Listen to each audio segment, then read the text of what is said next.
This is the Tunstall store, where John Tunstall and Alex McSwain had their businesses together, and where Billy the Kid and the Regulators, they all hung out here until Tunstall was killed, and that's what started the Lincoln County War. It's the Lincoln County Courthouse. This is the building that Billy the Kid escaped from and killed 2 deputies. Now, the staircases on the side of the balconies weren't there back in 1879. That was my finger. And of course, a lot of things have changed. The road was actually 3 foot lower than it is now.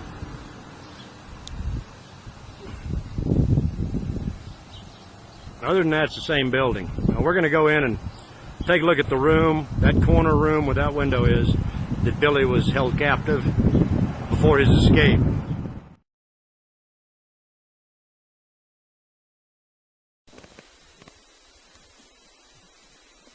Okay, so after coming in from the outhouse, Belle and Billy proceeded up these stairs. There's different stories on what might have happened. Billy might have got ahead of him, got his gun, or somebody left a gun in the outhouse. Nonetheless, at the top of these stairs, they got into a scuffle.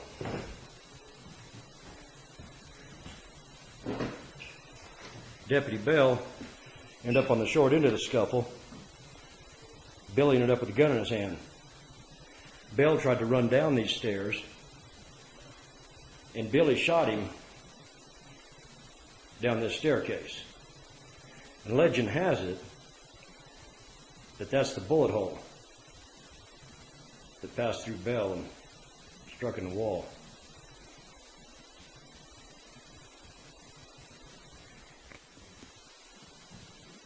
After being shot, Bell stumbled out this door down the stairs.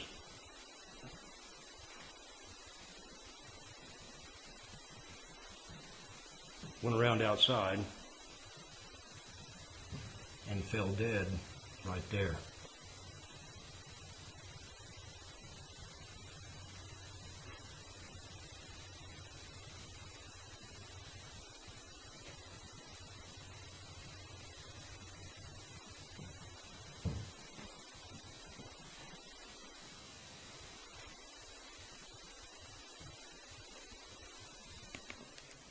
Now, after Billy shot Deputy Bell going down the stairs, and Deputy Bell stumbled outside and died, Billy came over here, opened this door, which was actually the armory, got a shotgun that belonged to Deputy Olinger, that Deputy Olinger had threatened him with quite often, ran back in to this room here,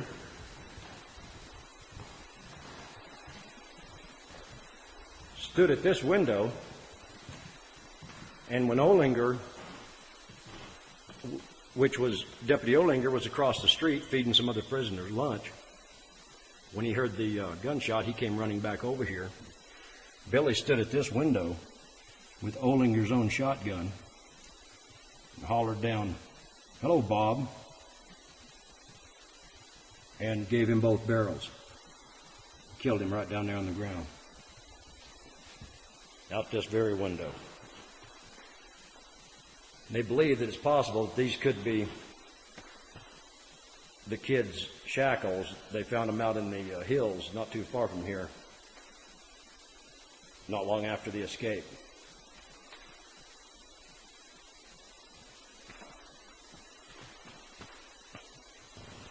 And Billy was able just to kind of wander around the courthouse here because he had killed all the law enforcement that was in town.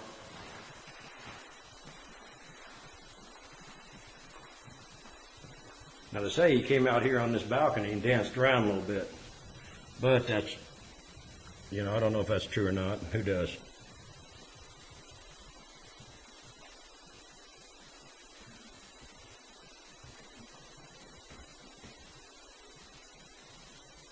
But it's a great old building.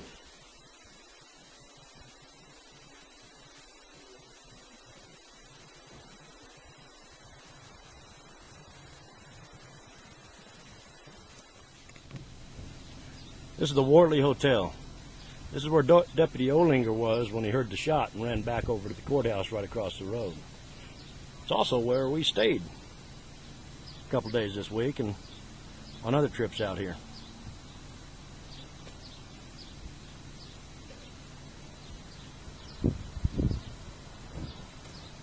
I better get out of the road.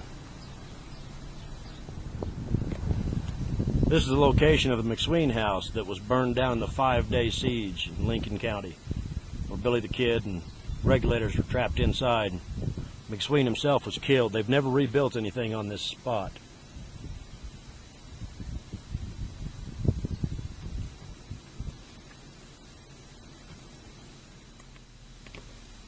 This is what's called the Torian.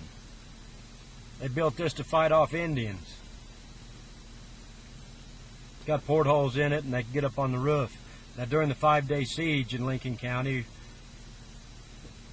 with Billy the Kid in the McSween house and the regulators in the McSween house, some of the McSween faction, Billy the Kid's buddies, were also in this structure right here.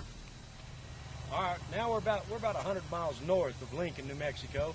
We're in Fort Sumner. This is where Billy the Kid got killed at. He got killed about 2,000 yards back behind us there. And this is his headstone, along with his buddies, his pals, Tom O'Fallard and Charlie Beaudry. And he's definitely buried somewhere in this neighborhood. Now there was a flood back in the late 1800s that washed up a lot of things here, but his headstone's here and he's somewhere in here. But he was killed right back here in Pete Maxwell's house. He was killed in the bedroom. Pat Garrett, 3 months after Billy's escape from the Lincoln County Courthouse, Pat Garrett got word that Billy was here in Fort Sumner. So he brought a couple deputies and he come down to Fort Sumner. He went straight to Pete Maxwell's house and he happened to go into the bedroom. Pete Maxwell was asleep. There was an exterior door. He walked in there and sat on the side of the bed and he asked Pete Maxwell if he'd seen the kid. Well, just then the kid was about a few hundred yards away in an orchard. He had left the orchard and come over with his knife and was going to cut a slice of beef off of a quarter hanging on the front porch. As the kid walked up, he spotted the 2 deputies sitting on the outside porch. He jumped up on the porch and went into the door that led directly into Pete Maxwell's bedroom.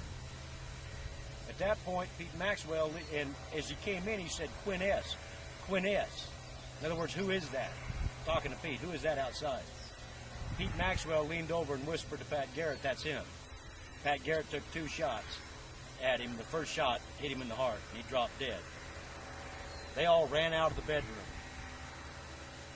and they brought a lantern back in, along with Pete Maxwell's wife, brought a lantern back in, and there Billy was laying dead on the floor. It's definitely Billy the Kid. People that washed his body and buried him, they all identified him. So this is his headstone. And then we're going to go over and we're going to look at Pete Maxwell's headstone, just out of respect for the man. But, all right, watch the commercial and get back with us. All right, this here is Pete Maxwell's grave. This is the fella's, his bedroom is where Billy the Kid was killed at. It don't look like the Maxwells taking real good care of it. Do it again. Hello. Hi, Pete Maxwell. How are you?